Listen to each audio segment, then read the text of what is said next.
Muy bien, estamos preparados para este cierre de edición con Carmela Bárbaro, que ya está aquí en la mesa. ¿Cómo estás, Carmen? Bienvenida. Muy bien, gracias, buenas noches. Y Osvaldo Quiroga, buenas noches, ¿Cómo bienvenido. va? ¿Qué tal, Carmela? No importa, Carmela y felicitas, está bien. Vamos a comenzar yéndonos al Congreso, porque hoy hay actividad allí, será una jornada maratónica, pero además es hoy la primer jornada de presencialidad total, digamos, después de lo que fue la pandemia. Y allí está Alfredo Simón. Alfredo. Hola, Felicitas, te saludo nuevamente, pero saludo también a los integrantes de la mesa, compañeras, compañeros, muy buenas noches. Como vos decías, es la vuelta a la presencialidad plena desde la emergencia sanitaria ya en marzo del 2020. Hay muchísimos proyectos de ley a tratar hoy en la Cámara Baja de Diputados de la Nación, pero sin dudas hay uno que se lleva toda la atención, que es el etiquetado frontal de los alimentos, con el objetivo fundamental de llegar a la sociedad con información de productos alimenticios saludables. Un proyecto de ley que fue votado hace 10 meses en el Senado, que salió aprobado de allí y que el 5 de octubre tuvo la intención acá en la Cámara Baja de transformarse en ley, pero Juntos por el Cambio no dio quórum. Hay 70 oradores, más de 70 oradores, llegamos en estos momentos a la mitad, ya hubo 35 exposiciones, quedan otras 35, así que nos espera una jornada larga. Bien, estuviste, Alfredo, escuchando las voces de legisladores y estuviste preguntando también por qué aquella vez no la ley de etiquetado y esta vez sí. ¿Quedó en claro por qué esta vez sí? Bueno, a ver, lo contaba tanto Cornejo como Yedlin, sí. Hubo un consenso entre oposición y oficialismo para tratar de llegar hoy al recinto y que finalmente este proyecto se transforme en ley. Lo que ocurrió el 5 de octubre, lo saben solamente los de Juntos por el Cambio, lo concreto es que estamos a víspera de una elección y ellos entendían, esto no lo dicen frente a cámara, pero por ahí lo cuentan off the record, es que en medio de un principio de una elección, tener que salir a aprobar un proyecto de ley que había sido creado, armado por el oficialismo, restaba para ellos. Pero bueno, finalmente, ¿quién puede estar en contra de informarle a la sociedad los productos alimenticios que consumimos diariamente? Bueno, sin embargo, hoy, acá en la Cámara Baja de Diputados, ya hubo algunos legisladores y legisladoras de Juntos por el Cambio que al dar su palabra se manifestaron en contra. Pero ¿sí? ¿Con qué argumentos? ¿Qué tal? ¿Cómo estás? ¿Con qué argumentos se manifiestan en contra? No te escucho bien, te escucho muy bajo. La pregunta es ¿con qué argumentos se manifiestan en contra? Si puedes sintetizarlos. Mirá, son diversos. Algunos apuntan a que estamos en una situación complicada, económica, y que la parte de la sociedad más vulnerable justamente se va a ver complicada o comprometida en llegar a esos alimentos. Se entiende que esto es nada más y nada menos que información para la sociedad. Cuando hablamos de etiquetado frontal estamos diciendo de un octógono negro con letras blancas donde va a informar aquellos productos que tengan exceso de azúcares, exceso de grasas saturadas, exceso de grasas totales, excesos de sodio, excesos de calorías. La verdad que es inexplicable e inentendible. ¿Cómo puede haber alguien que esté en desacuerdo en un proyecto de esta magnitud? Alfredo, gracias por tu trabajo. Estamos en contacto, Alfredo Simón, desde el Congreso en Diputados en este momento. Entonces se debaten diferentes temas. La atención está puesta sobre todo en esta ley de etiquetado frontal, que hay que decir que en los países de la región no es ninguna novedad. Ya hay leyes de este tipo. Argentina tenía esta deuda. Probablemente hoy finalmente se convierta en ley. Pero vamos a cambiar de tema, si les parece bien. Claro. Vamos a pasar a otro de los temas en la escena política, de los más importantes, porque el expresidente Mauricio Macri deberá presentarse ante la justicia el próximo jueves en la causa que investiga si hubo espionaje en lo que tiene que ver con las familias de la tripulación del ARA San Juan. El informe y nos quedamos con el tema.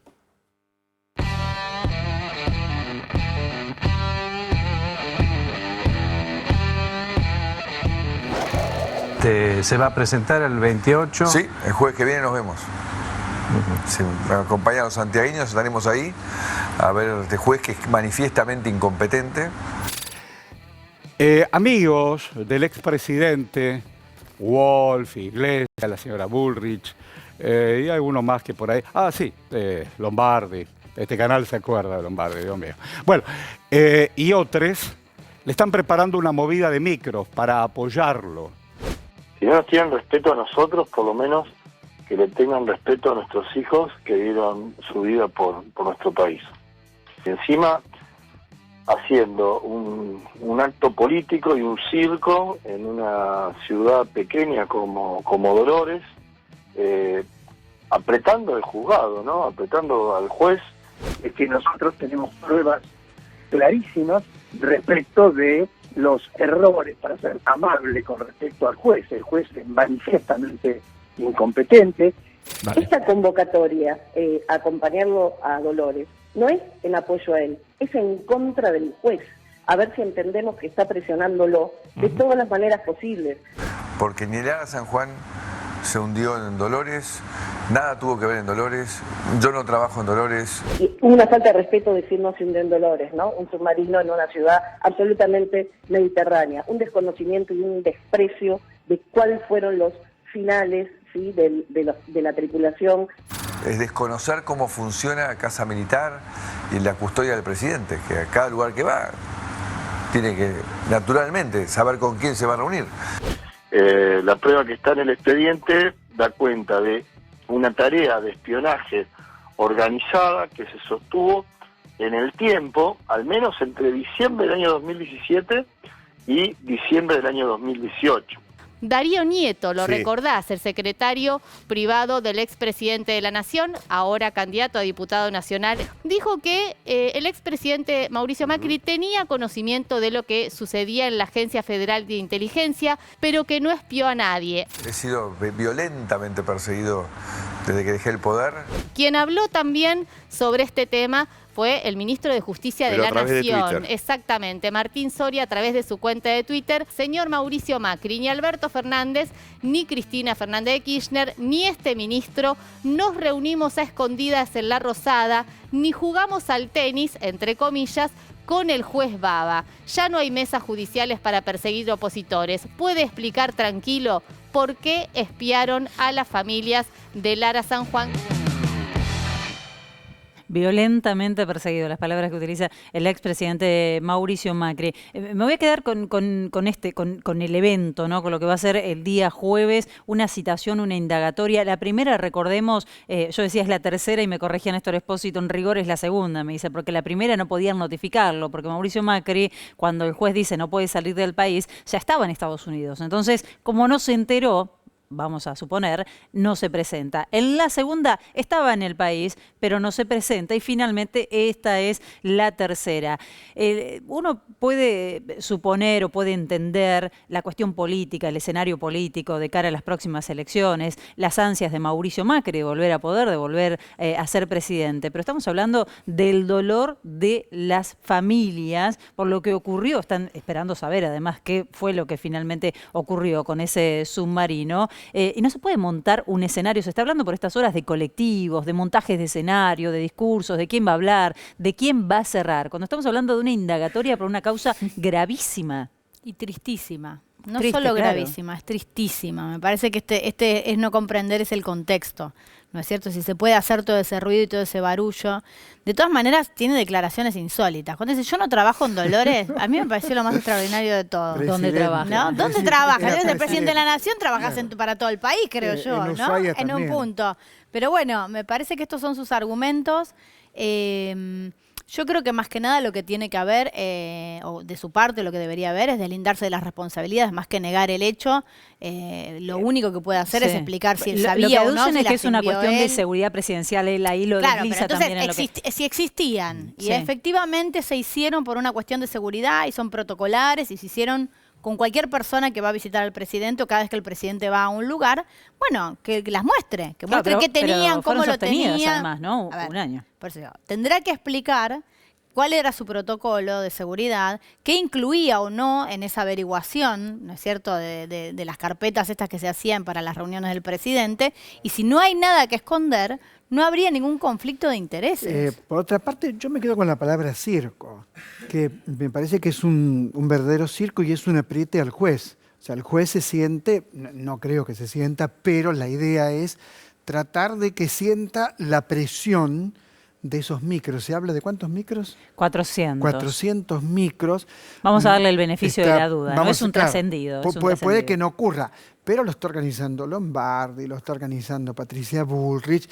¿Y cuál es la idea? Una indagatoria podés incluso no declarar, puedes sentarte. Desnaturaliza y no absolutamente el hecho, ¿no? Totalmente. Es una indagatoria por una denuncia muy grave de espionaje. ¿Quieren que veamos lo que desnuda en cierta manera la estrategia de Mauricio Macri? Lo adelantó. ¿Quién? Darío Nieto, con su celular. ¿Se acuerdan ustedes de Darío Nieto? Sí, claro que sí, el secretario. El candidato, claro, el secretario, que estaba en algún momento amotinado dentro del auto con el teléfono que no quería entregar. Borrando cosas. Trascendieron de todas maneras partes del contenido, se pudieron recuperar parte de lo que había borrado. Y esto decía Darío Nieto, claro. Le decía a Mauricio Macri, ¿no? En los chats, le recomendaba, hay que empezar a instalar que hay una persecución política. Esto no es de esta semana, por supuesto. Le decía, el único objetivo es distraer la atención de la situación social y económica en la Argentina. Es un texto bastante largo del cual estamos repasando algunos de los dichos de Darío Nieto. Están viniendo con todo y calculo que esto va a ser peor, le escribía Darío Nieto a Mauricio Macri. Estamos citando solamente algunos fragmentos. 25 de junio de 2020 le mandaba este mensaje Darío Nieto a Mauricio Macri recomendándole ir por ese lado, decir que venía una persecución política como manera de defenderse. Y efectivamente lo que hoy esgrime Mauricio Macri es que es un perseguido y por eso, bajo ese argumento, están convocando a defenderlo mañana, a defender a un perseguido, no a respaldarlo. Nieto le recomienda que mienta, le recomienda inventar una historieta que es me siento perseguido a los efectos de ganar algo electoralmente o de ganar algo políticamente, pero están siempre dentro del coacheo, siempre están dentro de construir una ficción de la política, cuando la política podría no ser una ficción. Bueno, pero me parece que la movilización es parte de la misma estrategia, ¿no? O sea, que sea noticia y tapa de los diarios, la cantidad de gente que fue, que no fue, quienes hablaron, los oradores, y no lo que él tenga para declarar en la causa. Además vos dijiste una palabra clave que es triste. No, se trata de muertos. Sí, poner en contexto. 44 muertos, ¿sí? Es una barbaridad, pero francamente. Hay que escuchar a las familias cuando cuentan lo que sentían, cuando empezaban a advertir que algo estaba mal con sus teléfonos, mensajes que desaparecían, textos que desaparecían, que aparecían, y que cuando empezaban a contarles decían, pero estás loca, no es imposible que te desaparezca algo del celular. Realmente hay muchos testimonios de este tipo y después empieza a cobrar sentido y empiezan a darse cuenta que efectivamente sí, las estaban espiando, era lo que estaba ocurriendo.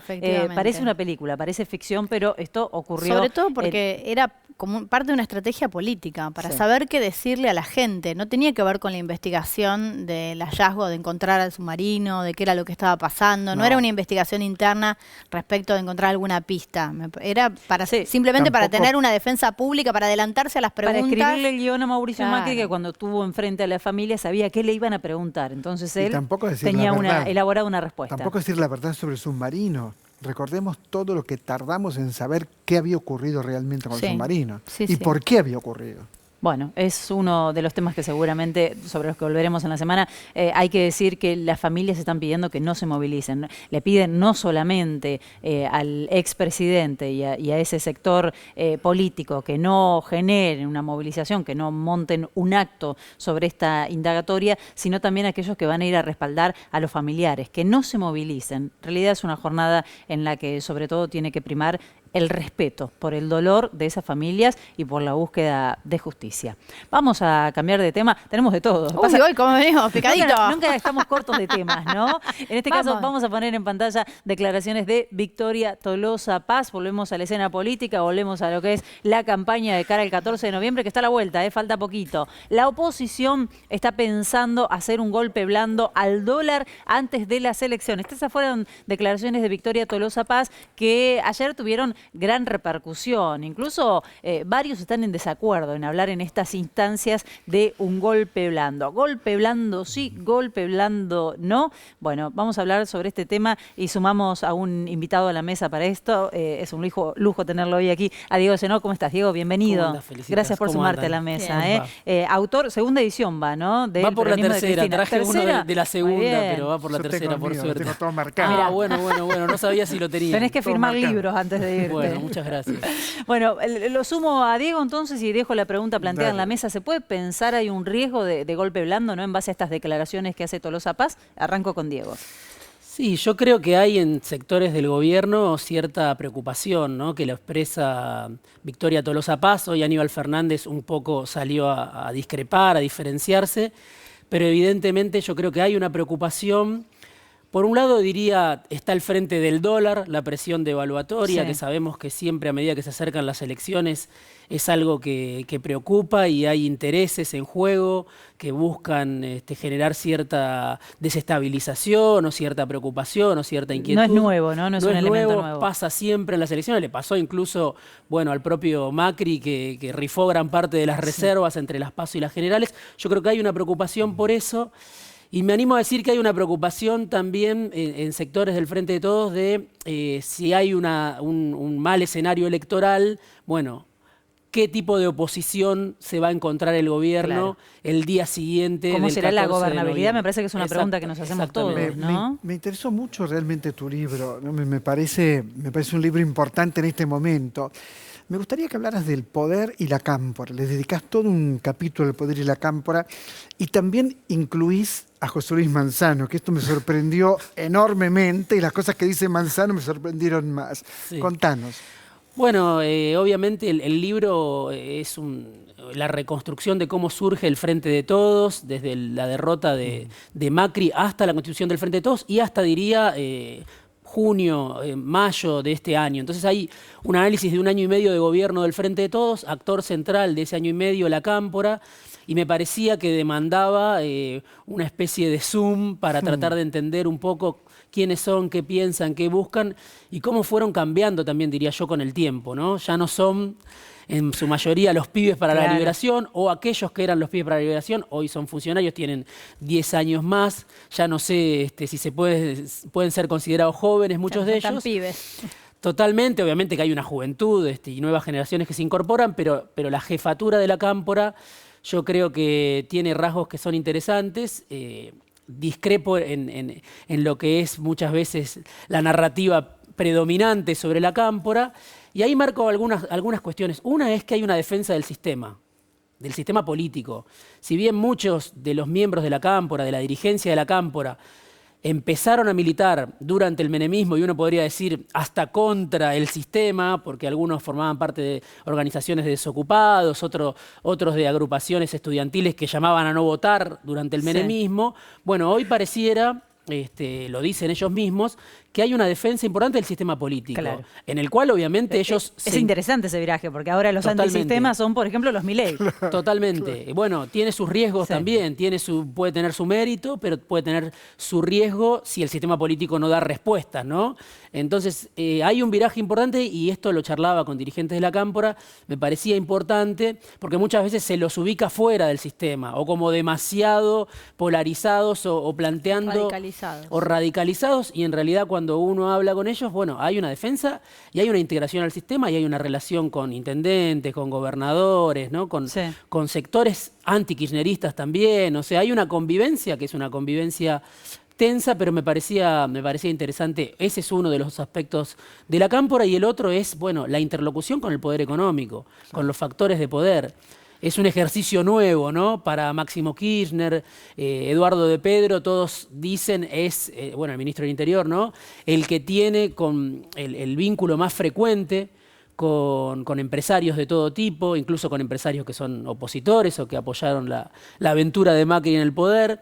Pero también Máximo Kirchner se sienta a esas reuniones. La semana pasada lo vimos a Alberto Fernández en una reunión en la que estuvo de Narváez, Marcelo Mindri. Sí, que había tenido una mesa chica previa con Máximo. Con Máximo Kirchner. Esa reunión que vimos en la Casa Rosada con de Narváez en Casa Rosada surgió en un detrás de escena donde estaba Máximo Kirchner y donde él consideró que era importante un diálogo con los dueños de las empresas. Claro. Bueno, eso comparado con la Cámpora de hace 10 años es toda una novedad, ¿no? Por momentos tiene una estructura de novela, ¿no? Todo lo que han hecho para correr a Cristina y cómo no han podido nunca correrla a Cristina desde ese lugar hegemónico, ¿no es cierto? ¿Cómo lo ves vos?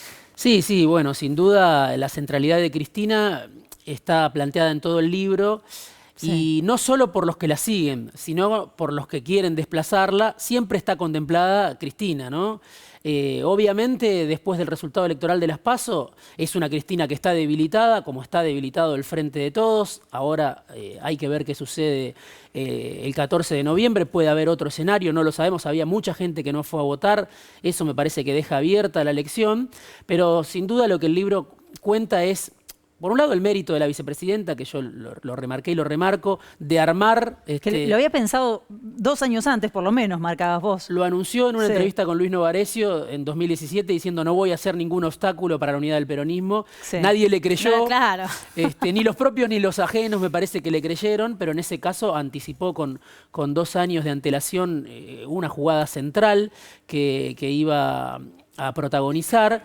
Pero por otro lado me parece que evidentemente Cristina se benefició de la crisis de Macri, ¿no?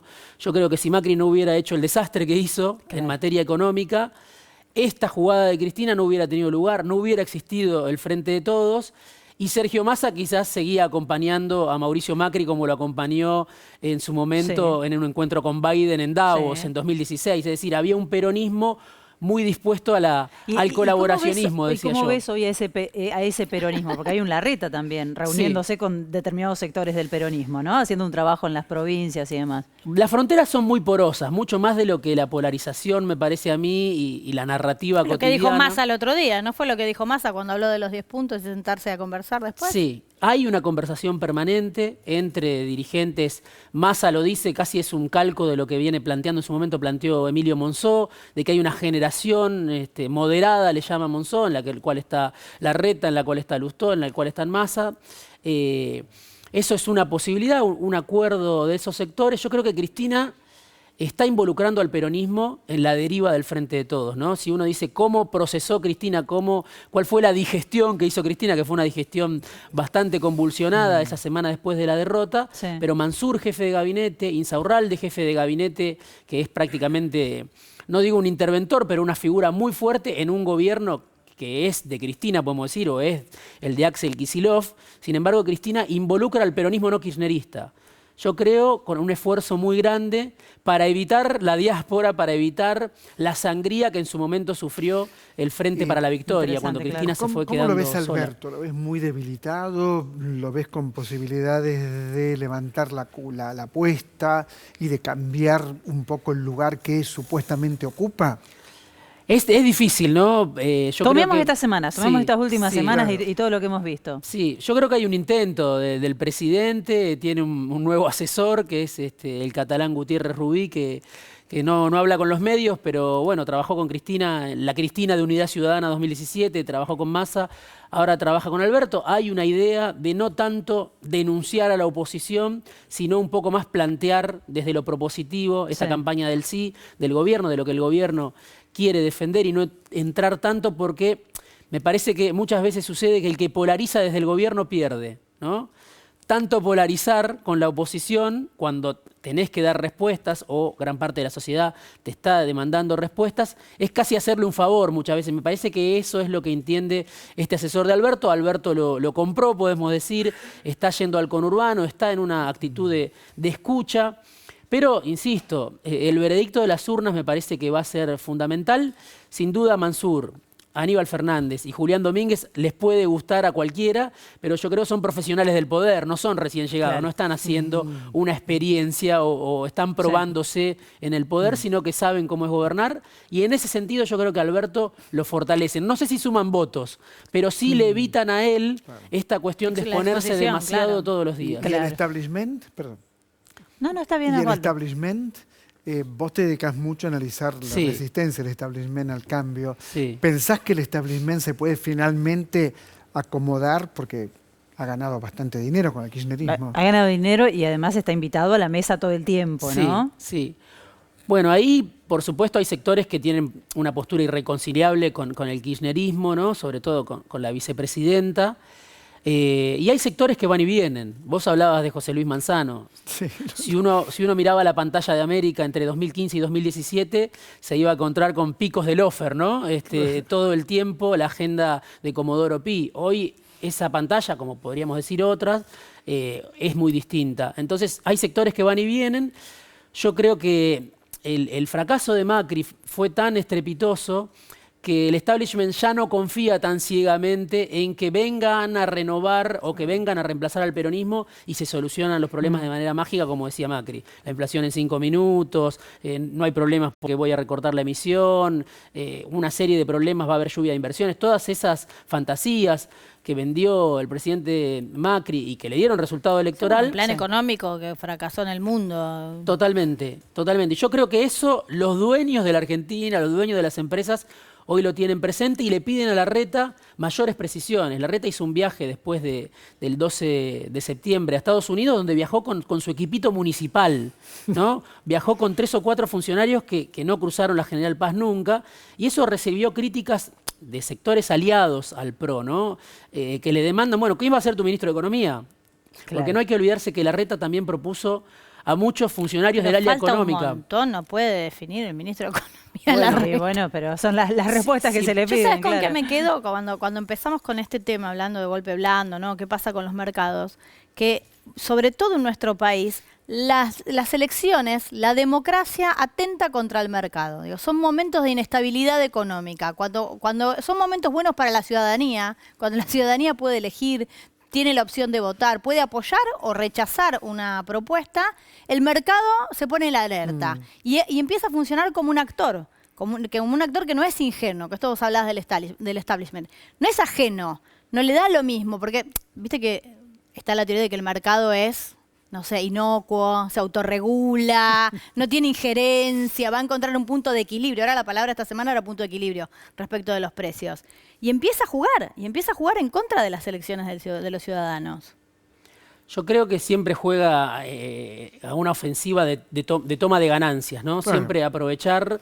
No hay que olvidar también que Macri tuvo un gran problema con esos actores, ¿no? Los mismos que habían... ¿Los decepcionó? Sí. Los decepcionó como Bolsonaro, el establishment brasileño que está contento con que venga Lula. Que especuló durante los 2 primeros años, una fiesta, una timba financiera, donde volaban las acciones, volaban los bonos, o sea, donde Argentina se endeudó muchísimo. Bueno, de un día para el otro Macri se quedó sin crédito externo y vimos cómo hubo un conflicto con esos sectores, ¿no? Los que se querían ir, los que habían venido de la mano de Luis Caputo.